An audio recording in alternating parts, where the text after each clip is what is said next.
Welcome to another episode of Market Overdrive. I forgot. How did you it's forget a segment that? or episode? It's a sepisode. It's a sepisode. How are you, Nick? I'm good. How you doing? Wow. What are the badges for? It's all the medals I've won. Nothing serious. I did not serve in the military, so I don't want to get any credit for something I didn't do. But, you know, like I've, this is for like a race when I was in kindergarten. But enough about you. All I'm right, so that's excited fine. to talk about the Cool. mayor. Hello, female, African-American. Oh, we have a new mayor? Yes, hello. I thought the race was still going on.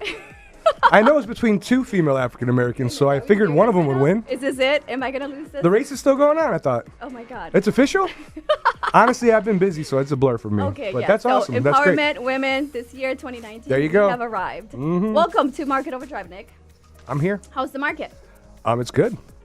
Really? Could you care to expand? That was a Grocco Funes answer. Oh, yes. Hi, Grocco. It's good. It's good. Can we not talk about politics and just get it going? Isn't it weird that every weekend he tells us what we can and cannot talk about on the show? When did you become the controller of the When I'm agenda? getting the text messages from Nicolas here that we got to get it going. Okay, we are going to we're the host been a minute and we and 30 decide what we're seconds. going to talk tell about. Nicholas So let's move on. to shut it. All right, It's our let's go. show. We do All what we right, want to who's do. introducing who here? Do you guys even know who's on today? Yeah, I know. Hi, Sal.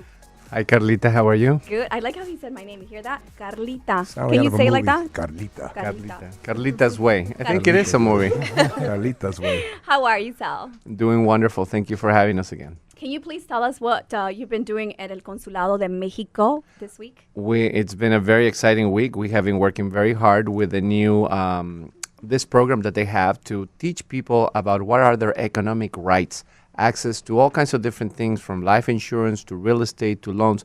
People need to know to live a better life. What are their economic rights? What's out there, you know? I love that. And I want to commend Trust One Title because I know that you're really embedding yourself in the community and you're not just saying we're doing all this marketing and sponsoring events, but you're actually out there educating. I actually had the pleasure to be there and meet some of the people that were there.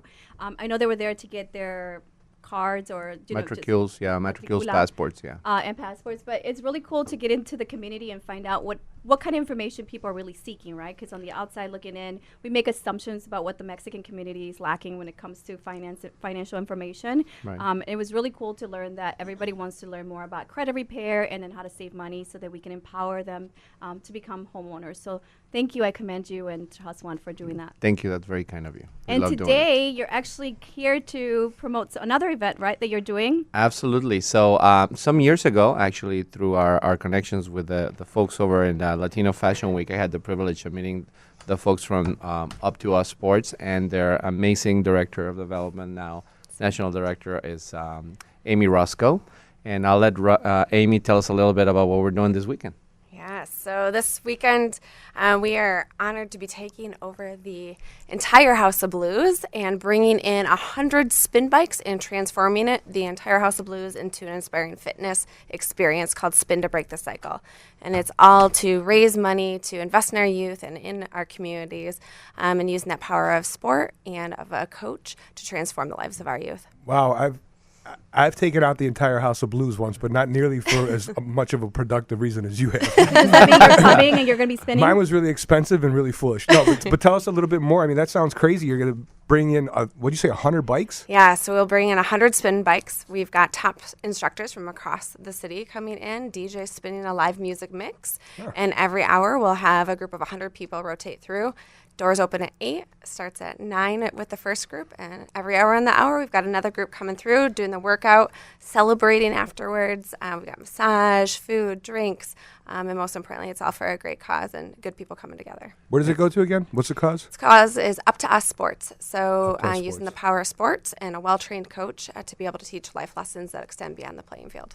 And let me tell you why we got involved with this, because it's very important to us. You know that a big part of our business model is to put back into the community.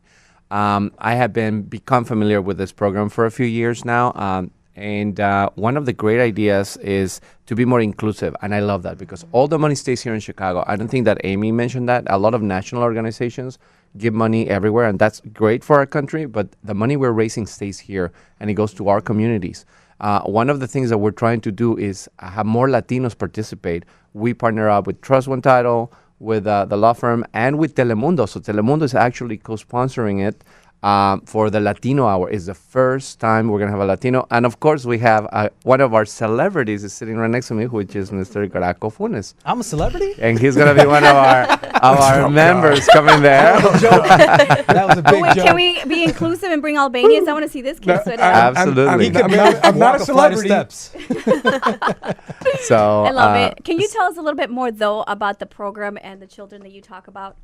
Yeah, so here in Chicago, so as Sal mentioned, we're a national organization. Chicago is one of our major markets. So we currently have 25 coaches serving here in Chicago, and our goal is to more than double that in the next year. We've seen great impact really on transforming outside of the playing field, as I mentioned, in the way that that can also have an impact on the community. So over the last year alone, we've served more than 3,200 youth here in Chicago. Great. Well, I commend you again. Trust One is a great company, and thank you so much for coming to share the information with us. Thank you for your space. It's very important that people learn about this, and they still have time to always participate with us. The event will be April 6th, but even if they don't make it to this event, we'll have more things coming up during the year. Love it. So, Salvador, can you just share, can people get a hold of you to sign up if they want to join still? Absolutely. They can go right on the website, spintobreakthecycle.com, and they can sign up and come and meet us at the House of Blues. Excellent. Thank you so much. I love it. See, Nick, it's always great to be in part of the community and actually give back. I've been doing a lot of that stuff lately. Do you even sell real estate anymore? I don't even sell real estate anymore. I mean, I see you at this event, that thing, sponsoring this charity, doing that organization, and I'm wondering, who pays you? Nobody ever pays me, right? I do all this for free. That's what it's about. Give back into the community and actually make a difference. You do. You're a part of every board and every charity that I can imagine. And I'm just wondering how you get paid yourself to eat when you have no time to work. I have no time to work. So anyway, thank you so much for bringing it to light that I do give back to the community. And that's something that's very important to me and my team. No doubt. I've actually increased it. So now there's 4 of us. So maybe you should ask your lender if we're sending them deals so you know. It's not called, we're not going to do that again. You just, a lender's a whole institution. That's a human being. You don't call him a lender. Okay. Jesus. But let's keep so the wheels going here with these two gentlemen. We have Tony P's network in the house. Greg and Tony are back to tell us a little bit about what's happening with their amazing network. Welcome, guys, back. Hey, thanks for having us back. We're happy to be here. Yep. How you been, man? We haven't seen you, a couple months on here? Yeah, it was, I think it was in November, actually. So what's new? Tell us a little bit about what's happening. Things have been going great. One thing we notice is that when it's a new year, people get their New Year's resolution. It's like they want to lose weight, they want to stop doing this and that. And one of the most common things is people they want to get out and network more. They want to find a new job. They want to find more leads for their current job, or they want to hire some talent, whatnot. So our first 3 events for the year have been just huge successes. We did an event in Electric Hotel. We did one at Clutch Bar 2 nights before their grand opening. And then we also did an event at Cuvée recently. And things have been going great, and we're just teeing up the next few months here. How about you, Greg? What are you doing? Yeah, no.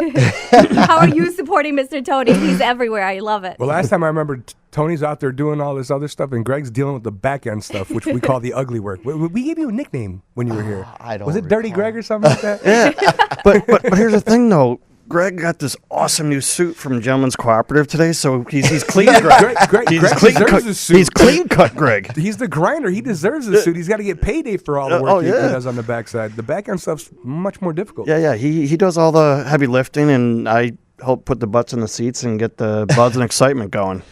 Yeah, I'll say one of the new initiatives that we have with Tony P's Network and Events and how to help build the events and open it up to a more broad audience is really to get nonprofits involved with the event. So our last event, we partnered with St. Jude. Thank you very much, Grauco and Carla, for the help with that. And yeah, they brought a lot of energy, had great representation, and a lot of people that probably wouldn't otherwise did attend. So that obviously helps out with the numbers, which obviously boils down to the bottom line. So we were very happy about that.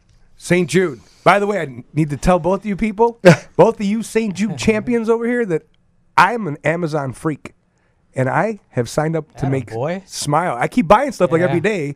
And I buy it, and you can pick your charity. Yeah, you can pick your and I pick St. Jude as my charity. So every time I buy something, St. Jude gets money every time, and awesome. I'm Nice. going on there Back. like almost every day buying some stuff. So, So we you're welcome. I appreciate contribute to your charity, Thank you. but I wouldn't do it appreciate unless Graca was there. So Graca's there. That's why I do it. Don't Any get flattered. new events coming up, guys? Yeah, You so can we plug got real quick? we got the next couple lined up. April 17th, we're going to be at Carnival. So we got actually more than half the tickets have been sold already. So things are going pretty quick. So if anybody wants to come, make sure you jump on Eventbrite and get that going. And then May 15th, we're going to be at Bounce Sporting Club. So it's not Ace Bounce, the ping pong place. It's Bounce Sporting Club up in River North. And then June and July and August, we got several different rooftop venues that we're talking to because when the weather gets nice out, people want to be outside and enjoy the weather. So, yeah, a lot of exciting things coming up next few months. Cool. Love it. Thank you. And officially, I want to thank you guys for the partnership with Executive Experience. It was really great to have you there. They facilitated the videographer, and they were there. We had an amazing event. So we had over 100 people at 1000 M, which was more of like a VIP open house for the space. So thank you so much, you guys, for the collaboration and helping us launch that. Oh, yeah, happy to do that. And Our pleasure. let's do a few more. That was a Let's good time. do it. We're excited. It was awesome. All right, What thank is you guys for- executive? What did you just call it? Executive Experience. What's that? So Executive Experience is a committee of like-minded individuals who are entrepreneurs, and literally it is to, just to promote. They're all entrepreneurs, and then we're sharing our network. So if anyone's looking to expand their network and grow their businesses, we're just there to create a platform and support them in that effort. I can't keep up with all these things. You cannot. I just give That's up. what happens. It's when too many. Women are empowered and they're making. I want to be change. an entrepreneur one day. Entrepreneur. Entrepreneur. I'm sorry. You know, I couldn't say that word for the longest time. You couldn't Entrepreneur. say- Can you say it now? It's the I can Albanian say it thing. now. Why is it got to be race with you? It's not raised. What's with that? Anyway, let's go ahead and introduce our other guests. Let's do it. Go ahead. Well, we got Rich Casper here with the Casper Group. Thanks for visiting us. How are you, sir? For the second time, guys. Thank you for having me. Rachel's What's, joining us. I don't know Rachel, what is she's she? Well, dancing we'll, out there, We'll get her in here in a perhaps. little Yeah, bit. no problem. Hi, Rachel. Do you know Dave Hanna? No, introduce Dave for us, please. Tell us a little bit about that. Well, Dave can talk about himself. I'm part of the Casper Group. That's me. Is he one of the new guys? No, Dave and I do have- look new. Yeah. You do look new to me. Yeah, thank you. Thank you. Dave and I have worked together for quite some time. Dave was actually the president of CAR at one point in his career. How long Nice. ago was that? 4 years ago? Oh, longer than that. Fortunately, longer ago than that. Okay. No, Well, Dave, tell us a little bit about your involvement with Chicago Association of Realtors. And as a realtor, why do you think it's important to give back? wow. Thanks for that lead in. I'll get a big plug for RPAC. I was involved as a volunteer for over a decade now. I think it's extremely important to give back because the business environment that we function in here today in Chicago, it's here because of the Chicago Association of Realtors and the National Association of Realtors and all the hard work that a lot of volunteers put in to work primarily on advocacy, to create the business environment that we have, to defend homeowners' rights, to try to navigate the many issues that we have in the city today around taxes and all the other things that come along with owning property. And absolutely would encourage any realtor that's out there right now to, next time they see that box on their dues, to check it off and throw a few bucks towards advocacy because it's extremely important mission of the association. Hugely important. It goes a long way, right? A lot of people don't understand what RPAC does for us as realtors, but there's a lot of rules and regulations that when we're transacting, it kind of handicaps us to grow our businesses if we don't understand the rules that are governing how real estate. And RPAC is a board or an organization that fights for us and advocates for realtors and realtor rights, which we then obviously offer it to our clients, right? Any developer. What were some of the major laws that did you ever get involved in? We've been dealing with the transfer tax issue right now, rent control, the property tax issues, and the disparity in the assessments around the city and in the collar counties. These are the kind of things that they deal with every day. But primarily, it's to make sure that a property owner's rights are protected and that there is not a level playing field, but that there are clearly defined rules and regulations that the people who are transacting this business follow, so that the behavior is ethical and that everyone has a fair chance in buying or selling property. We've come a long way. If you think about the last 15 years, things look and feel totally different. That's for sure. But those organizations are huge, and even if you take them further, like the realtor organizations are much better than, unfortunately, the banking organizations. I feel like they get more things done. Yeah. And Joe will jump on in a minute, Joe Schaub. I do know we have people in Washington, people here locally that are doing their things to try and make our systems good for the consumer. But I feel like the realtors just make more. They make more impact on. Yeah, stuff. they lobby hard. We drag, and whenever we come up with something, it's ridiculously impossible, and it seems to become counterproductive to our clients. I think they're more organized, quite honestly. The Yeah. Realtor Associate and the lobbyist Brian Bernardoni, who's the government affairs director for the Chicago Association.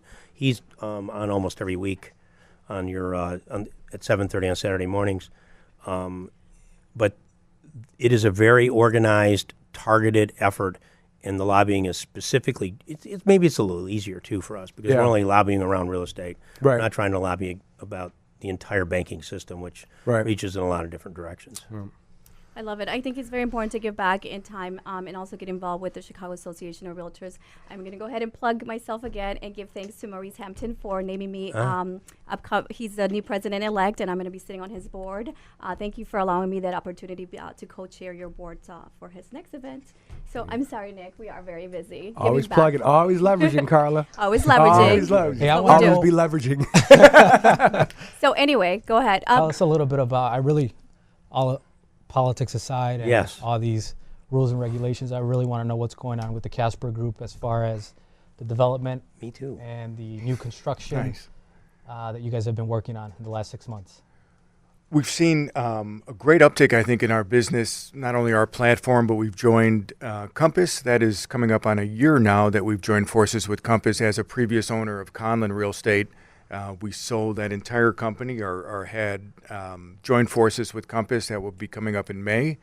And through that transition process, we're finally working together in unison, where I think with any transformation from one company to the next, it's a little bit of a rocky road, but over the course of the past 6 months, we feel very settled in and found a platform that we can grow our business on, not only the new construction end, which we're starting to see another uptick in the Chicagoland area. I think what happened last year, midsummer, and certainly you can attest to this as well, and I would think that any broker can, last summer was very slow for us. We had some tax implications that occurred throughout the city that really slowed our market extensively, and I think some uncertainty of what was happening in the world in general slowed the market. And I think what we saw was buyers digest all that information, take it in, and now finally move forward. And we're having a welcoming spring market. And I'm glad you do mention that because I think a lot of us were concerned about the adjusting of the market, but we are seeing a very busy spring market. We're seeing buyers enthused about the opportunities. There's still somewhat lack of inventory, and I want to say that that's throughout all types, right? Single family, condos, and multi-units especially, where we're seeing everybody's just coming out and is really excited about real estate and shopping again. So is that what you're seeing in your market? It's certainly what we're seeing. Yeah, we're seeing offers. yeah, we're seeing offers. We're seeing great enthusiasm about the market in general.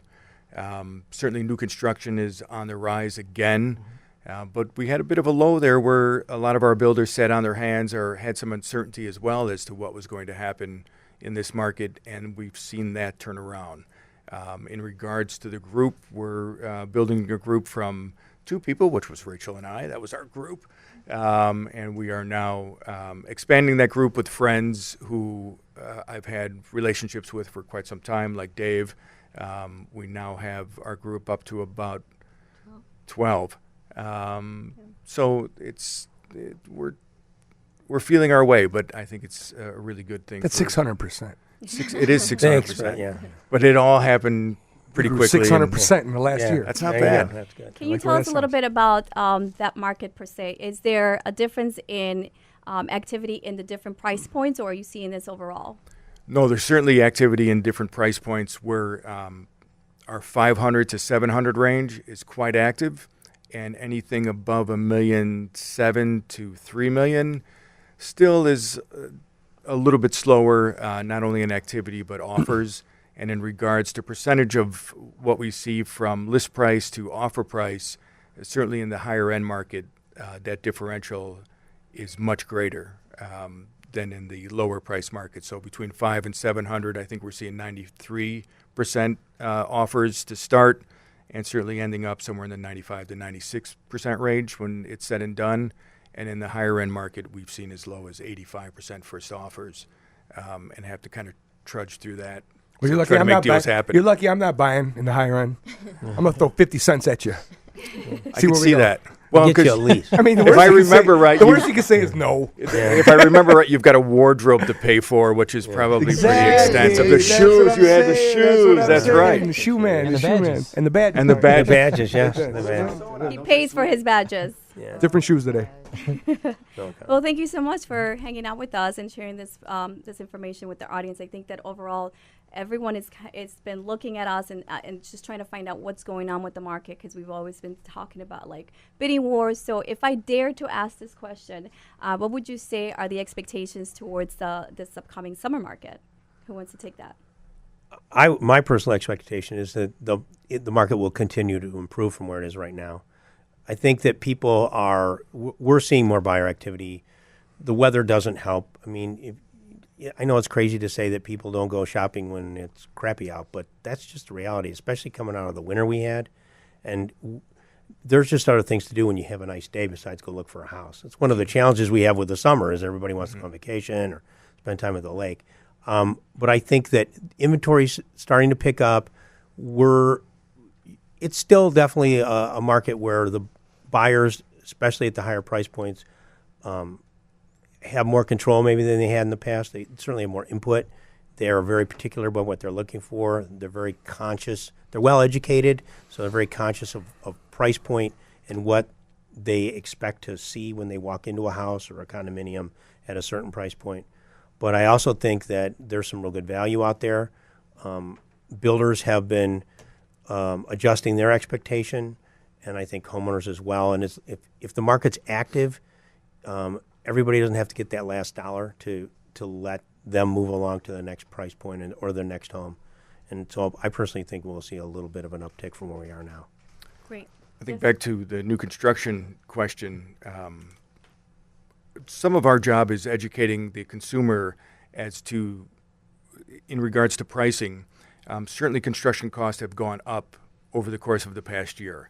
In some instances, 6 to 10%. I was talking to a builder the other day who said that his electric cost went up 10%. That was his bill from his electrician from one single-family home that was 4,000 square feet to the next single-family home he built literally 8 months ago. His bid from his electrician, who he uses all the time, went up 10%. He went back to him. He said, look, my labor costs have gone up, but more importantly, my material costs have gone up. And we're seeing that across the board for copper, conduit, lumber costs have gone way up. Drywall. So with that, some of our job is educating the consumer to say, yes, we are much higher than we were in previous markets. So if you're doing a cost comparison, or if someone comes in and said, well, a house down the street 8 months ago sold for X, why are you that much more expensive? That much more expensive? Well, it's really just the margins have gotten smaller for builders. The construction costs have gone up. But that consumer still wants to pay the same amount of money that his neighbor paid 6 to 7 months ago. That's a good point. Prices have gone up. Prices have gone up, and he basically nailed every major material needed in order to complete a project. He said copper, conduit, lumber. Why is that? Drywall. Why has it all gone up? Why, I mean, if you tell me one thing went up, tariffs. There's a specific reason because of this. Tariffs. But everything across the board has gone Tariffs up. in many cases are having a direct or indirect effect on the pricing of building materials. And you can ask any builder this. I mean, and it doesn't have to be here. You can go anywhere in the country. I mean, Chicago is very affordable compared to many other major cities in the U.S. Absolutely. And even and our builders here are willing. I mean, they do not have the same expectation often for a margin of profit. They're willing. They do their transaction and they move on to the next project. And so their margin, they've allowed their margins to collapse because they're also, I think, very cognizant of costs and no one wants to pass on anything more than they have to because everybody's very sensitive. You know, 5 years ago I read something that we were ranked 30th in cost per square foot as far as major cities across the country. Wouldn't be surprised. How is that possible that we're ranked below, let's say, 10th even? So and we're cheap. If you really look at it. I mean, New York is like $4,000 a square foot. Mm-hmm. And Land and material and labor. Right. In any particular order. Tariffs, huh? So we can get political. We could call it political overdrive and go down that No, route. What happened no, there? we don't have to go there. This is We're just not going to do that. All right. let's just statement of find- fact. That's all. No, that's all good. Well, thanks to the Casper group for coming in, guys. Sure. Appreciate it. Thanks for having us You in. Thanks, guys. On our next show. I'm going to kick it back to you guys so that we can segue to Oh, the next segment. okay. We're going to play host again. Yeah. How are you? Thanks for How are the you, Nick?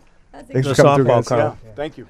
I'm enjoying your salmon-colored jacket today. like my semi-collar jacket. And your salmon sweaters that you I wear. like the and your information salmon that they're giving button-downs us that on you the wear. show because a lot of people are just getting ready to shop this summer market, this spring market, and it's been really crazy, right? Because buyers were thinking, oh, it's going to be an adjustment period or adjustment market where prices are going to get adjusted. But now we're seeing bidding wars again.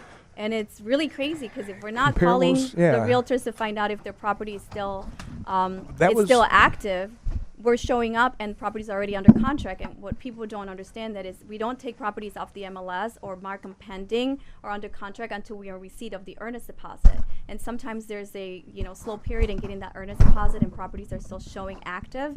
And you're walking in there and properties are already under contract. And so a lot of buyers are feeling that frustration. Well, I think the most educational part of that whole conversation we just had was that, a lot of builders oftentimes, whether you're in the suburbs or the city, they build in phases, right? And phases could go 4 or 5 years long. So if you're seeing a situation where let's just say you're in a subdivision and phase 1 was done and the house was $325,000 and the next house that is built is identical, if what they're saying is true, and I believe that it is, and all material has gone up 10%, 12%, 13%, well, it's one thing that traditionally these houses appreciate, even if they haven't recently been built, they'll go up generally 6 to 10% in most good markets. But now you have the factor that the new construction is going up just because of the cost. And you're like, wait a minute, this thing was $350 last year. Why is the same house $385 now? That's That what and I'm getting also at. labor, like you said, right? I mean, Well, labor's a whole nother It's so animal. hard to find good contractors or general contractors, and it's and I think that we're leveraged out, and a lot of developers, new construction as well as flip developers are finding it very difficult to find that kind of talent. It's even and of harder to course find that's- good, cheap Yeah. labor. and That's it's not impossible. cheap labor, but like something Economical that labor. economical, Yeah. right? There's But I said good. profitability. Good. But hello, Mr. Joel, how are you? Hey guys, speaking of cheap labor, didn't we talk last week that Nick was really good at putting down, was it tiles, I think? I can lay some tiles, See? man. Okay. You're right about that. Hey, man, congratulations. Opening day week. We coming did up. it, yeah. Yep. A week ago, the Cubs had their only win of the week so far. Yeah. So we we are Cubs fans, and what we're seeing right now It's a long season, man. Don't worry about it. Yeah, I think there's 162 games. Yeah, you only got 160 left.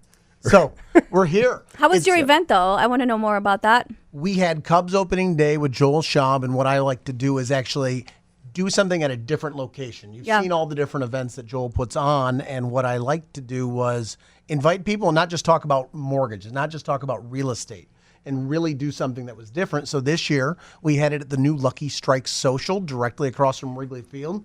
They took the old 7-Eleven parking lot and tore it down. Oh, cool. Okay, so now there is residential units. There's a bowling alley. There's a movie theater, and So it's cool. fun. Yeah. And so that was different.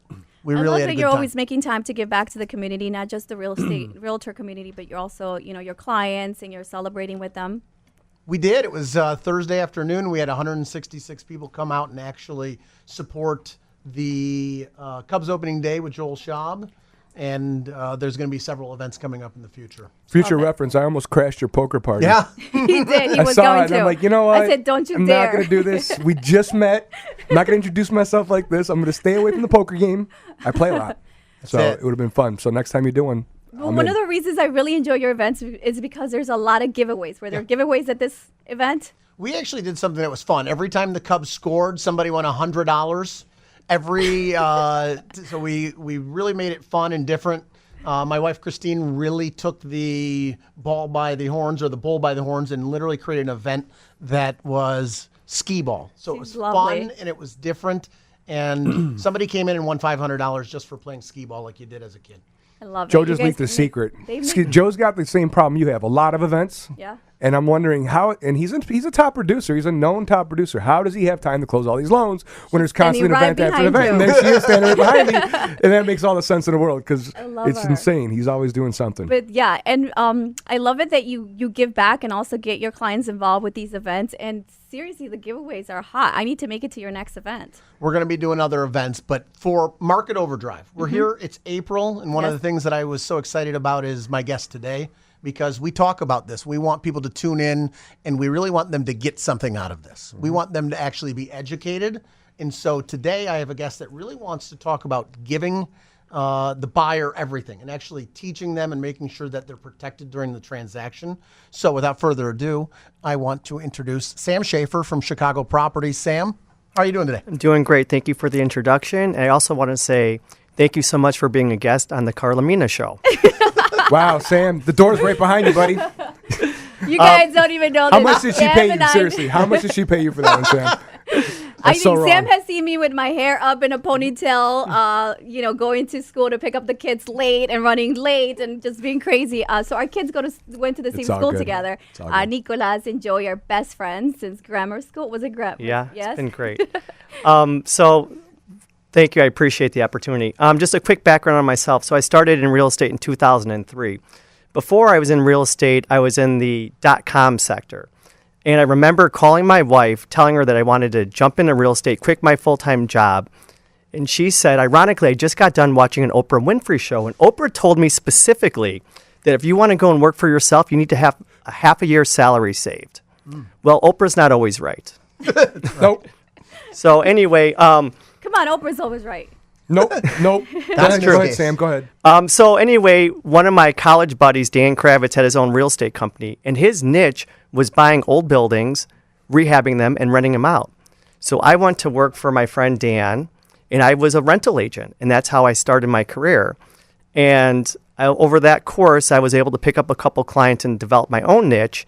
And it was a very simple niche, which was trying to provide the best client experience possible. So here I am 15 years later with that same niche, trying to provide the best experience where my clients will sing my praises to their friends and family. Right. So it's worked out okay so far. Definitely has worked out. Can you tell us a little bit more as far as like if I'm a buyer, if I'm a seller, what does that mean, the best buyer experience or client experience? So if I'm working with a buyer, and pardon my cheesy cliches, but what I want to do is I want my buyer to get out there and kiss a lot of frogs before they find their prince or their princess. So we want them to be educated and feel very confident about what they're going to be purchasing. So if we do find the right property, we want to do some initial vetting before we put pen to paper. So there's some basic questions that I like to probe prior to putting in an offer. So these are basic questions that Carla probably asks the same when she's with her buyers. We want to know... She's not as good as you. Don't worry about it. We want to know basically the health of the association if you're buying a condo. So simple questions are like, how much money are in reserves? Are there any planned special assessments?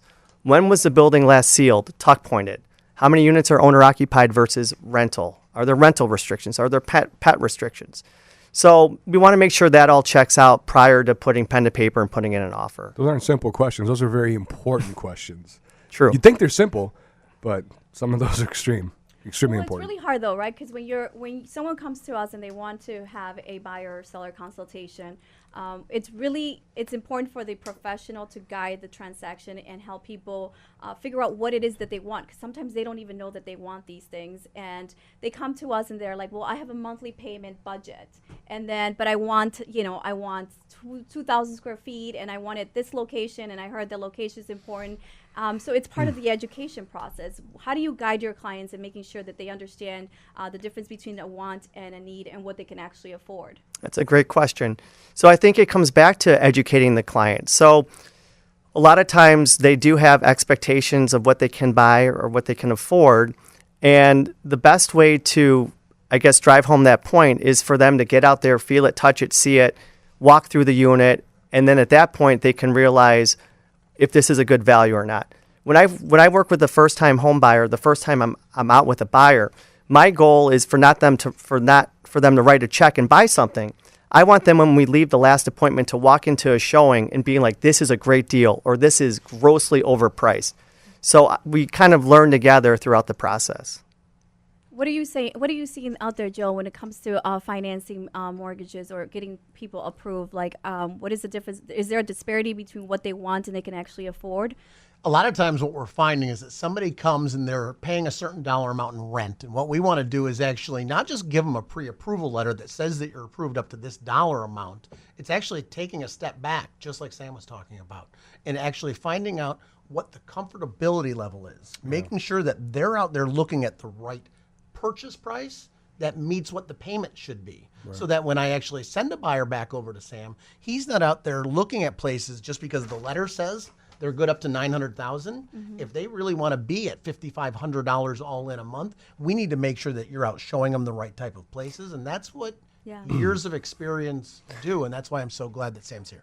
Izmir has recently, and I'm going to say like over the last 18 months or so, have you seen people being better with their mortgage payment, like as far as debt to income ratio, like they're scaling it down a little bit, where they qualify for much more, but they're actually requesting, no, that's way too high for me. Isn't that crazy? It was like 3 years ago, it seems like everybody was pushing the limit for the debt to income ratio. Now it seems like they're all walking backwards, which is nice. It means a lot that there's actually a change in the buyers. So years I wasn't ago, going crazy. You saw it. I saw it a lot. What people were doing before was I would give them the letter that said what they were approved to, and they would come back and they would say, "Ooh, can you go any higher? Can I go any higher? If I go any higher, you're going to be eating ramen." Right. Okay? Yeah. It's about how much you should be able to pay based on your gross income. Right. And so just getting it right, taking the steps to actually teach somebody and educate them on where they want to be, that helps when they're out there looking at properties. So, Sam, what are you seeing when we work with a buyer and you're going out there? It has to be just years of experience that is enabling you to be able to do the things that other agents aren't doing. There's so many people coming into the market right now, and they're real estate agents, and they don't have half of the experience that you have. Can you touch on some of these things that you're doing to make sure the buyer is protected? Sure, that's a great question. I think first and foremost, you can't chase the money. For me, I'm chasing the client accolades. So I want my clients to sing my praises and tell their family and friends what a great experience they had working with me. So I feel like if you have your client's best interest through every step of the process, then you'll continue to grow your business in a very organic way. You can't do that when you first start out, right? Doesn't that simply take years to be able to do that? Because in the very beginning, you do want those commissions to close, right? It took time. You need them. Well, that's a good point. However, if you're if you're just starting out, I'll paint a positive picture. You can have a competitive advantage because you have one job, you have one client. So you better roll out the red carpet and make it the best experience possible. So if they call, email you, text you, all you have to do is service that one client. So that's a great place to start as a first-time agent or as a newbie. All you have to do is you have one client to take care of, and you better do a good job. Yeah, I love it that you bring in the client experience into the conversation because we're taking it back to like we're not chasing a paycheck, right? And it gets to that level where you're providing service to that client. And so it's not, I think people look at us as salespeople versus like consultant or investment consultants. And I always like to advise clients that, we're here to buy something and we're going to buy it as if it was our own. So if I wouldn't buy it for myself, I wouldn't advise you to buy it. And some people are sometimes thrown back by that. They're like, well, it's your final say. But there are some products that, again, real estate, it's an investment, right? And so a lot of people get really emotional about the transaction. So it's up to us to bring it back and educate them. So I love the fact that you're saying it's the customer experience. What are some of the things that you're seeing out there that other realtors perhaps are not doing? Well, I think it's just, the white glove service, which is really important. Myself and my team, we try to be overly communicative. So if I have a client, I literally get heart palpitations if they call me before I call them. So I want to stay ahead of them and make sure that we're providing them the comfort and ease knowing that we have their back. And Carla, you touched on a good point. You mentioned that, you're in it with your client. And I always joke to say that I'm not going to let you mess it up. Okay? And we're going to find you the best opportunity, the best deal, and we're in it together. And I think that we're having this kind of conversation because as the market has shifted and we've seen a lot of new, younger professionals entering the real estate market, I think the way to separate the tenure realtor or the tenure professional is by saying there is customer service involved in this transaction. So the fact that you say that you're upset when the client reaches out to you before you anticipate that that demand or that service, it says a lot about the kind of service, and that's why you're so successful. So kudos to you. And kudos to your wife that I know is a very supportive role. And I'm looking forward to having dinner with you guys tonight. We still doing that? Oh, what time's dinner? I heard Joel's buying, so the more the merrier. Great. Everybody's invited. But thank you so much, Sam. And I know that you focus a lot, or do you specialize in a specific area you want to share a little bit about?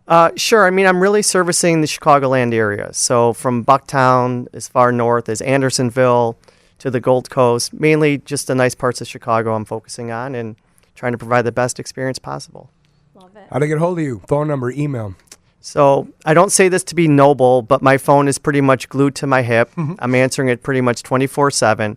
So if they wanted to call me, my cell phone is 773-297-9792.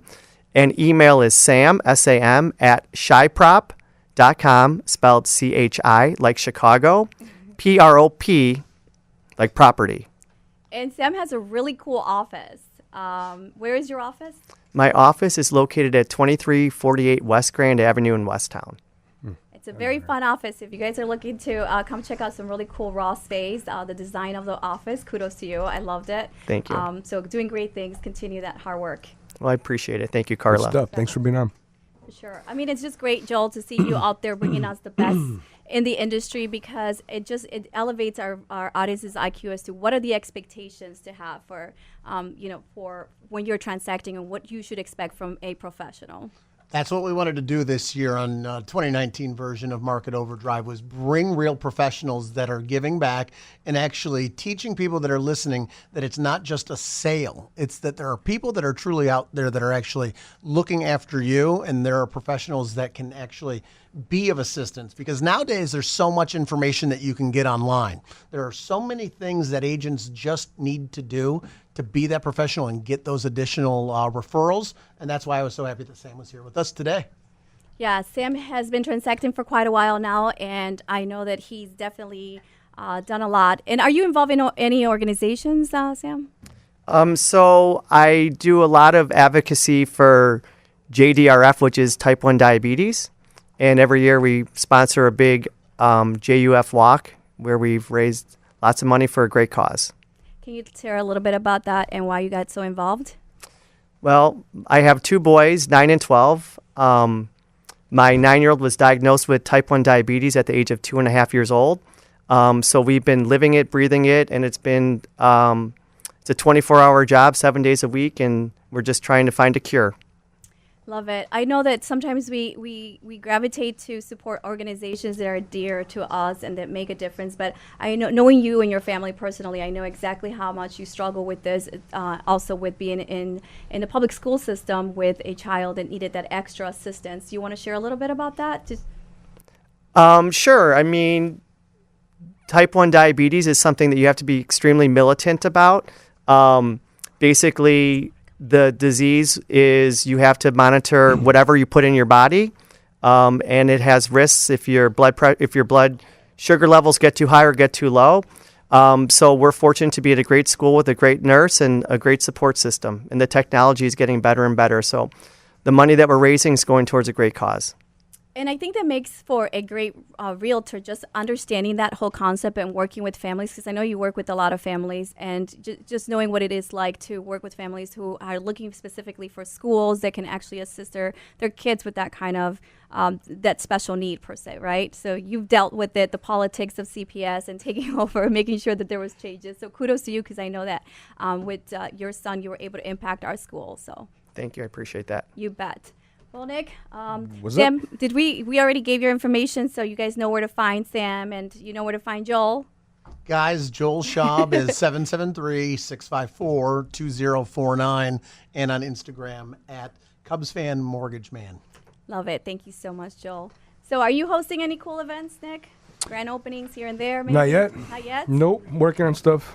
Working on stuff? Yeah. It is busy, right? I mean...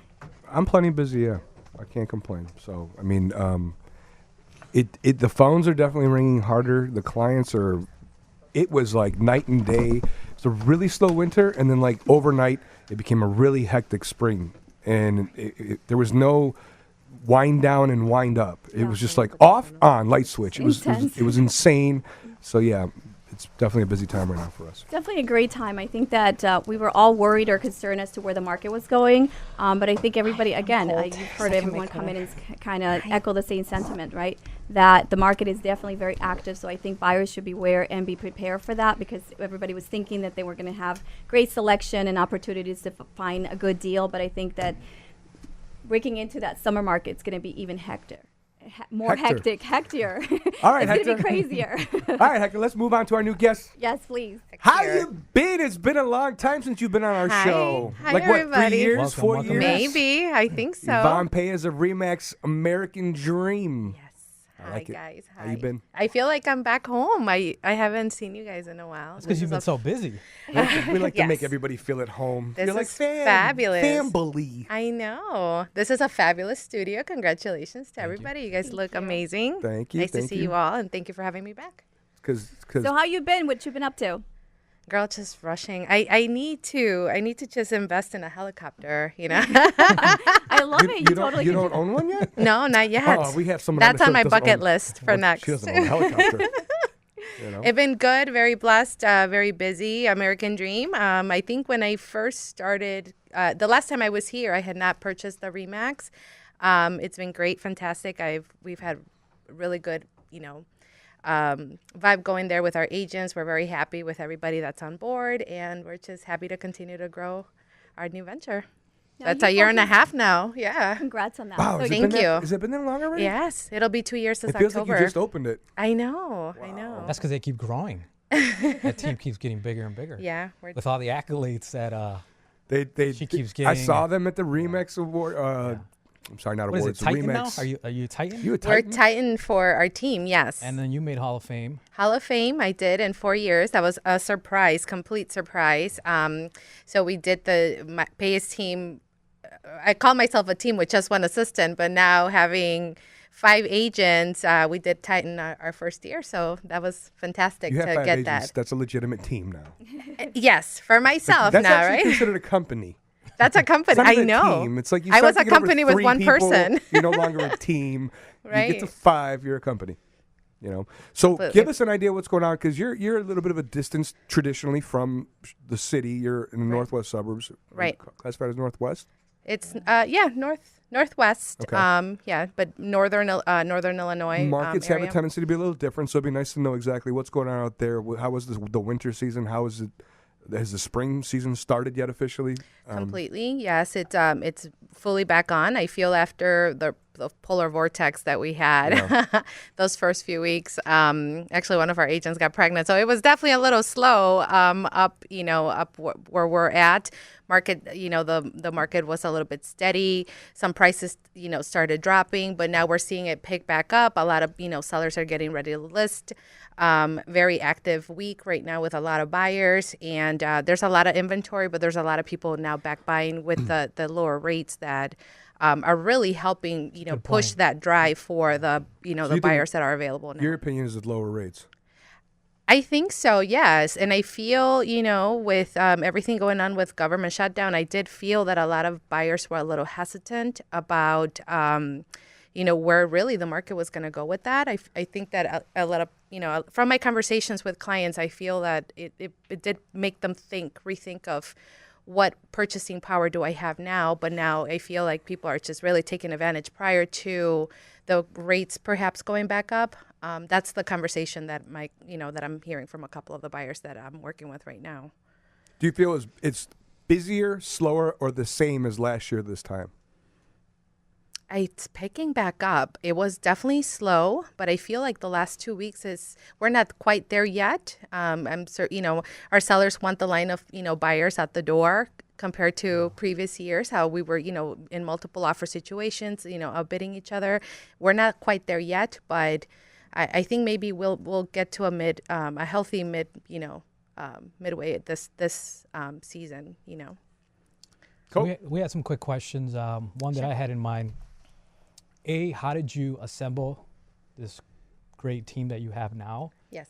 And keep them motivated to push these numbers as far as, buying property, whether it's investment. Are you seeing more investment buyers now? Are you seeing more first-time buyers?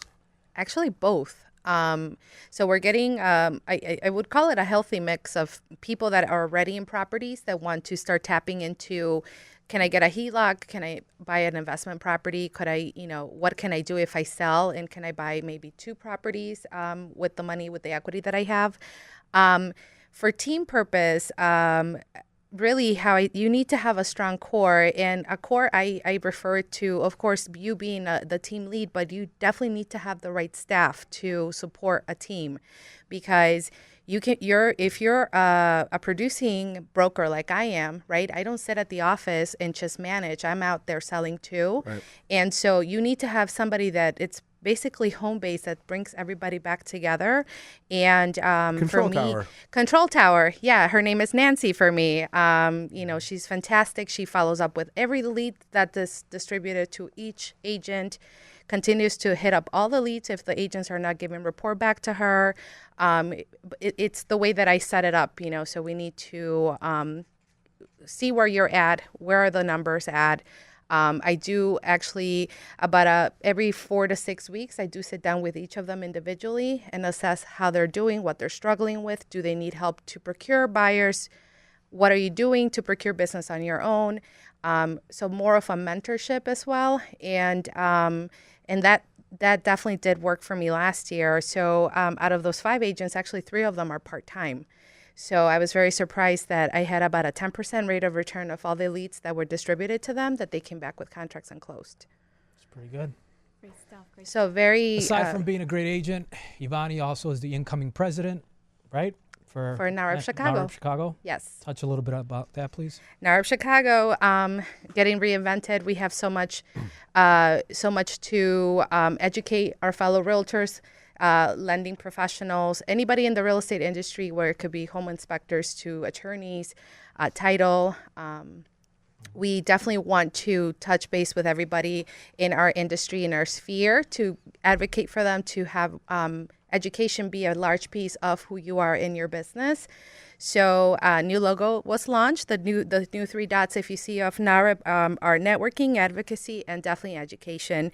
Education is a huge part of you being a real estate professional. So I highly invite everybody that is listening to our show to get active. If it's not NAREP, it could be ARIA, it could be Chicago Association of Realtors, YPN. Just get involved, get out there. Part of you being a professional in this industry is also being, you should definitely act on being a philanthropist and giving back to the community. And I'm one of those people who like to stay in their own lane. I don't like to get out to too many places. But I think But we appreciate you coming to our events. I do for you. Not Thank for you, Carla. Nick. But I want to stress to the newer people that are out there that it is important. I've been doing it for 24 years, so it's not like I need to rush out to every event anymore. Right. No. But I think if you're new, it's not just what NAREP or some of these other organizations could provide from you in the classroom, if you will, or just going to seminars or specific things, but what about bumping into all these other agents? Because when you start talking to more agents, you start to learn some things. So picking back on what you said, actually, a really good friend of mine's, she called me today and asked me, how do I hire that first buyer agent? And she's asking me, she's actually pregnant and is thinking of hiring or bringing on a buyer agent prior to delivering her new baby. And I said, you need to come out and network. You need to come out to these events. I said, because she's asking me, where do I find an agent? Well, not in your house. I'm not going to go to a community college. I'm not going to, where do you go? How do I know what you're offering if I'm not out there, right? So being salespeople, I said, you need to get out there and you need to come in to do mixers, to do networking, and really see if there's somebody that will, match what you're looking for, and perhaps, invite them to coffee and procure them that way. So definitely, being a part of an organization, right? You always want to, again, elevate your IQ, which I love about you guys, that it's all about education. If you're the smartest person in the room, then you are in the wrong room. That was something that was taught on to me very early in my career.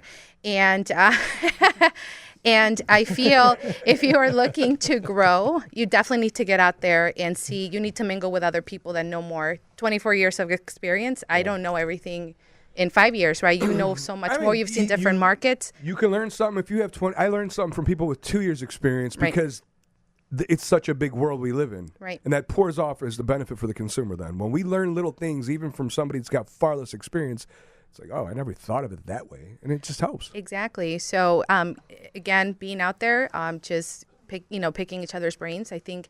And it really, I've seen a lot of now groups, now being a broker owner, we do a lot of mentorship, but also masterminding. Definitely get out there and just ask, if you have struggles or questions, what are you doing that I'm doing different? Definitely get out there and mastermind with, same people that have the same drive as you. Yeah. And it's good to stay humble, right? Regardless of how long you've been in the industry, it's good to get back and get involved with the organization, especially Chicago Association of Realtors for us. And I know that you've done a great job with NARA, but just get involved because you need to stay on top of what's going on with new rules and regulations and how it affects back to the people that we service, which is our clients. Absolutely. Bonnie, thank you so much for coming on our show today. Thank you. Thank you very much. YouTheBomb.com. How can we find you? One last time. So PayesHomes.com, on Facebook, The Payes1.